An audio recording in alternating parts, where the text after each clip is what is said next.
Subhanahu wa ta'ala. Kemudian salawat dan salam kepada baginda Nabi sallallahu alaihi wasallam. Selanjutnya kepada para keluarga baginda Nabi sallallahu alaihi wasallam dan para sahabat Rasulullah yang telah memperjuangkan agama dengan maksud dan tujuan yang mulia sehingga agama itu telah sampai kepada kita.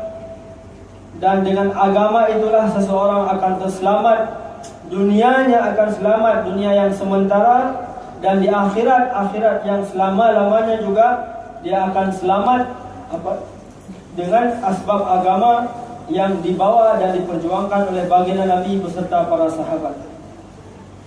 Kemudian yang saya hormati ahli jawatan kuasa surah Al-Ansar ataupun yang mewakili dan seluruh jajaran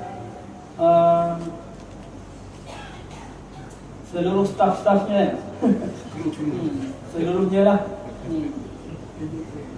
Kemudian jamaah muslimin muslimat yang dirahmati Allah Subhanahu wa taala, ini merupakan satu ketetapan Allah Subhanahu wa taala.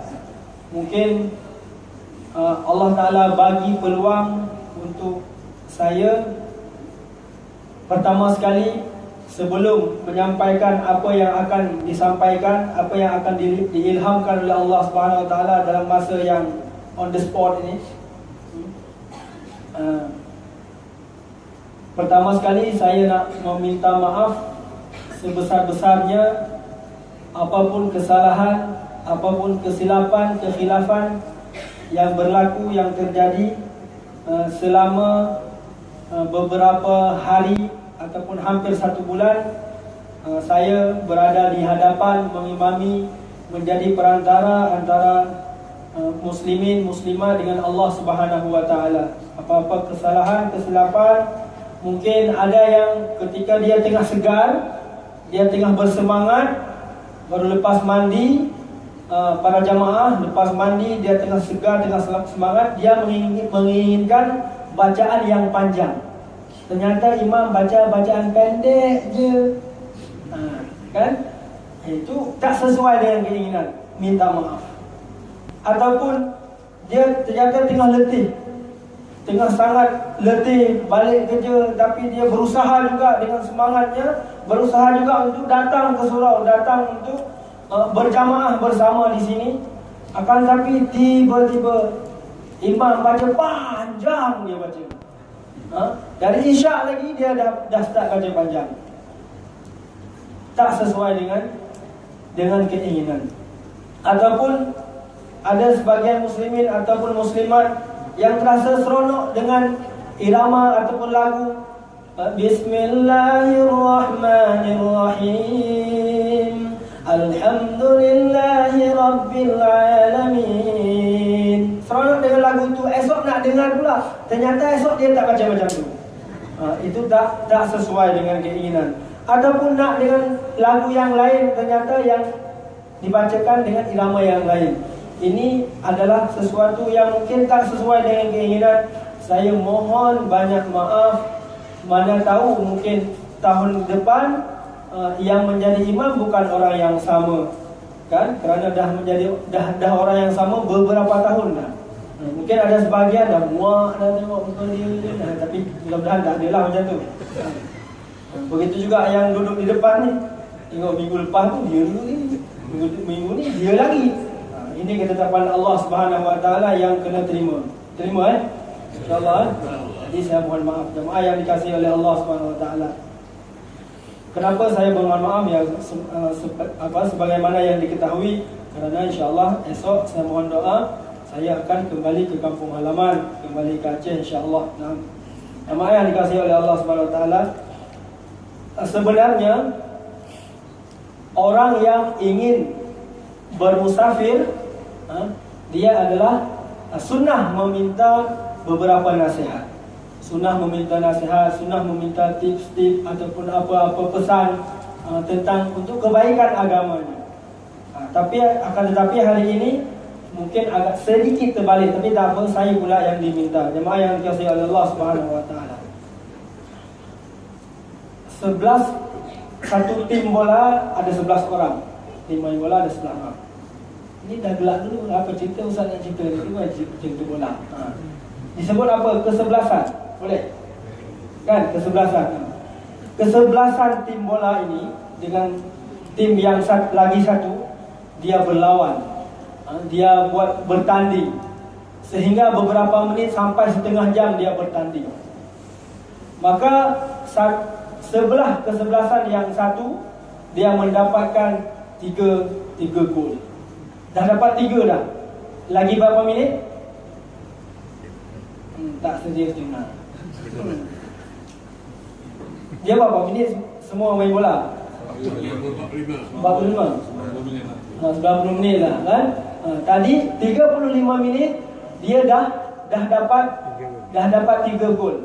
Ini 35 minit yang terakhir. Maknanya dia ada lagi 15 minit. Ya, 40 minit kan? Pada perenggan yang kedua. Kan? Macam itulah lebih kurang. Walaupun bukan faham sangat bola ni. Jemaah yang dikasihi oleh Allah Subhanahu Wa Taala, maka dia sudah bersungguh-sungguh selama 35 minit dia dapat 3 gol. Maka pada akhir-akhir minit permainan yang dia inginkan, yang dia mainkan, apa yang mereka lakukan? Mereka yang telah mendapat kemenangan ni, yang dapat 3 gol ni, apa yang mereka lakukan? Apakah mereka slow saja? Mereka relax saja? Tidak. Yang pertama, mereka akan mempertahankan sekurang-kurangnya mempertahankan. Jangan sampai pada minit-minit yang terakhir, kalau boleh kesebelasan lawan 1 gol pun mereka jangan dapat. Betul tak? Dia akan usaha semacam itu. Yang saya ingin kaitkan adalah begitulah dengan kita yang ini pada akhir-akhir Ramadan. Pada akhir-akhir Ramadan ini, beberapa hari yang telah berlalu, kita telah bersungguh-sungguh, maka ini ada sedikit beberapa hari lagi. Sekurang-kurangnya kita pertahankan apa yang telah kita dapatkan. Kita pertahankan apa yang telah kita dapatkan. Ini nanti baru dia akan terus dalam kemenangan. Kalau dia tidak mempertahankan, nanti dia akan dikalahkan oleh kesebelasan lawan. Jemaah yang dikasihi oleh Allah Subhanahu Wa Taala. Bahkan pada minit-minit terakhir, mereka akan mengerahkan dengan kekuatan yang lebih, dengan keinginan yang lebih, ataupun dengan semangat yang lebih, supaya kalau boleh mereka dapat tambah gol lagi, sampai kepada penghujung daripada Ramadan. Jemaah yang dikasihi oleh Allah Subhanahu Wa Taala, maka sampai kepada penghujung Ramadan, malam yang terakhir, bahkan sampai kepada malam hari raya. Rasulullah SAW berkatakan, orang yang hebat di bulan Ramadan, maka dia adalah orang yang hebat pada malam hari raya. Kalau pada malam raya dia dapat mempertahankan amalan dia yang dia lakukan, istiqomah apa yang dia buat selama Ramadan, malam raya masih boleh buat, tapi bukan tarawih. Tak ada tarawih dah malam raya, kan? Ada tadarus, ada baca Al-Quran. Ni tadi dah khatam dah. Malam ni mungkin tak ada yang pegang Al-Quran. Bila tak ada, itu mungkin tak pegang di sini, tapi pegang tempat lain, pegang benda lain. Jemaah yang dikasihi oleh Allah Subhanahu Wa Taala, orang yang hebat, dia orang yang dapat menjaga amalannya. Mana bukti hebat? Dia lebih hebat daripada 1000 wali. Rasulullah katakan, ini mungkin sering kita dengar, al-istiqamah, apa sambungan dia? Khairum min alfi karamah. Istiqamah itu, mereka dapat menjaga amalan secara berterus-terusan, khairum min alfi karamah. Lebih baik, lebih hebat, lebih dahsyat min alfi karamah, daripada 1000 karamah. Biasanya yang dapat karamah siapa? Wali-wali Allah Subhanahu Wa Taala. Mereka menjadi wali Allah, mendapat karamah Allah kerana amalan istiqamah yang mereka lakukan. Jamaah muslimin muslimat yang dirahmati Allah Subhanahu Wa Taala. Telah berlalu mungkin dalam 10 minit. Kemudian selanjutnya, itu pesan pertama. Yang kedua, mengenai Al-Quran. Mungkin ada yang dah pernah mendengarkan. Selama Ramadan, selama 1 bulan Ramadan. Maka Ramadan disebut dengan Syahrullah, bulan Allah. Ataupun ada nama dia yang lain, Syahrul Quran, bulan Al-Quran. Maknanya betapa akrab, betapa dekat hubungan antara Syahrul Ramadan dengan Al-Quran.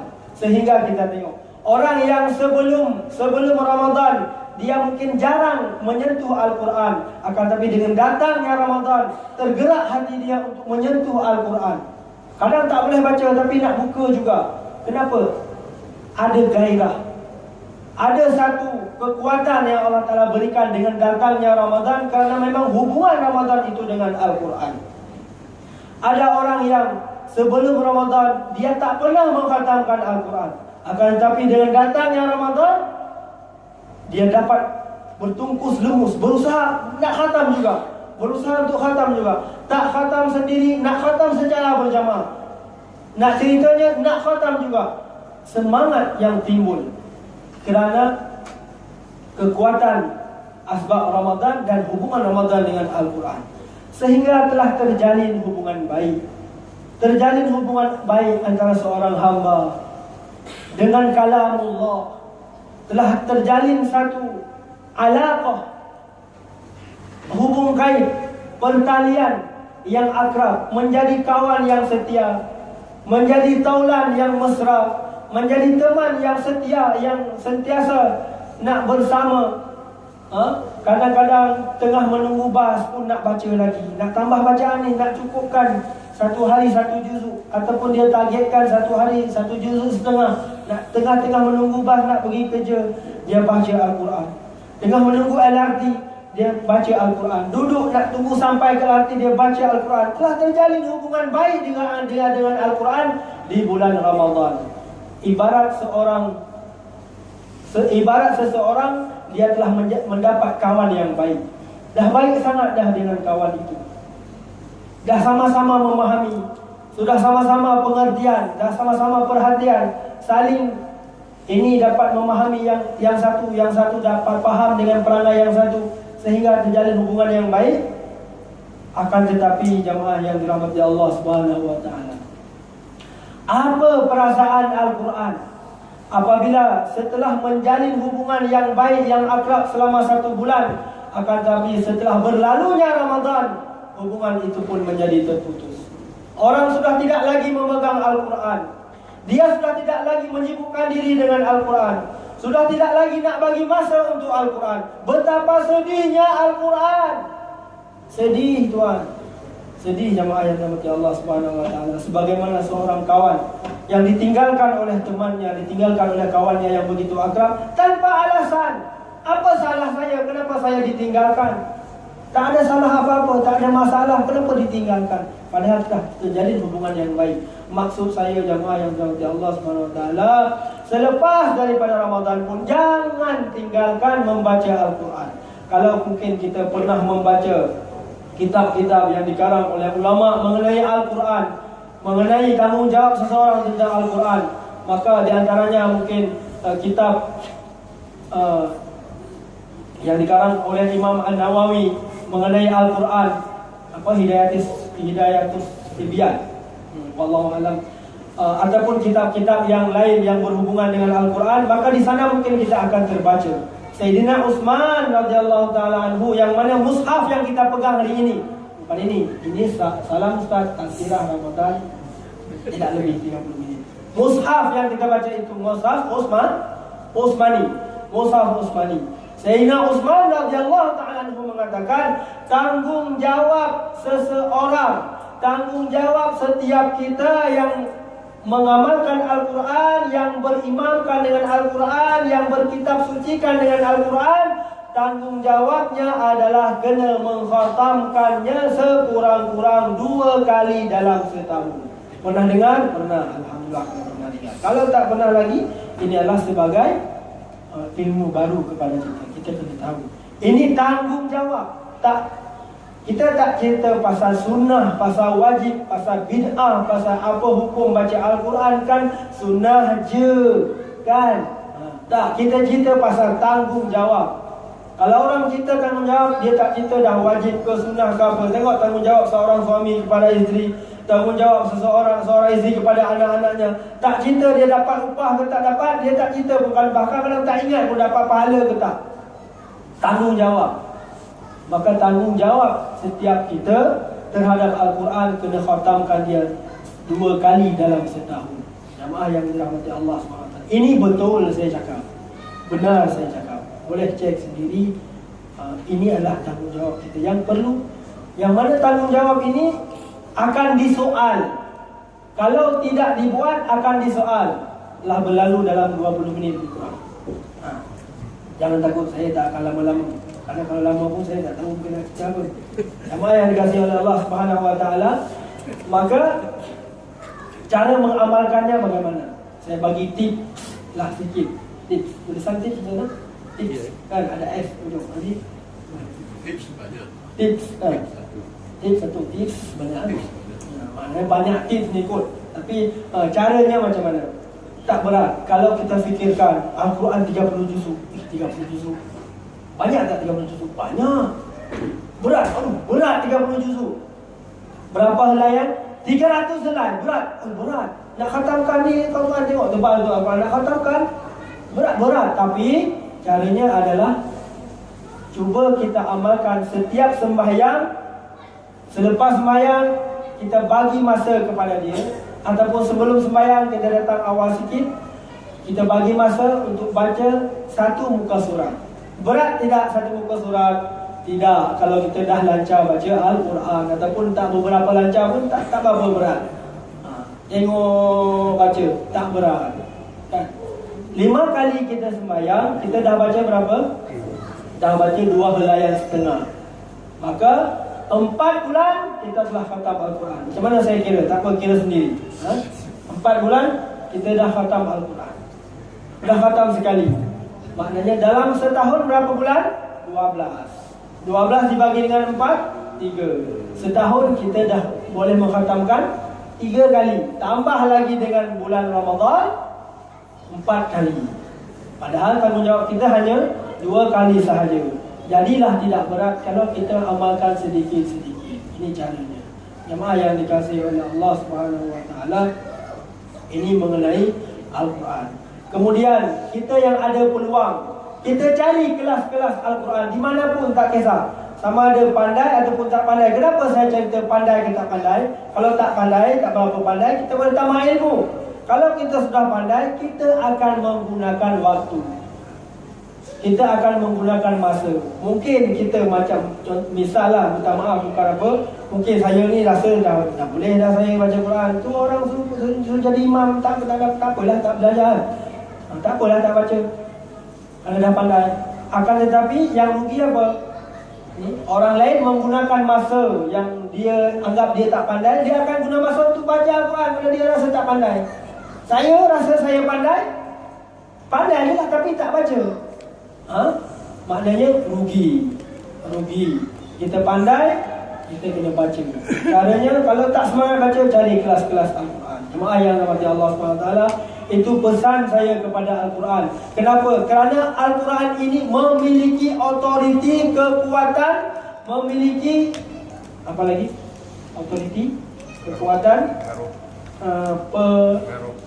pengaruh.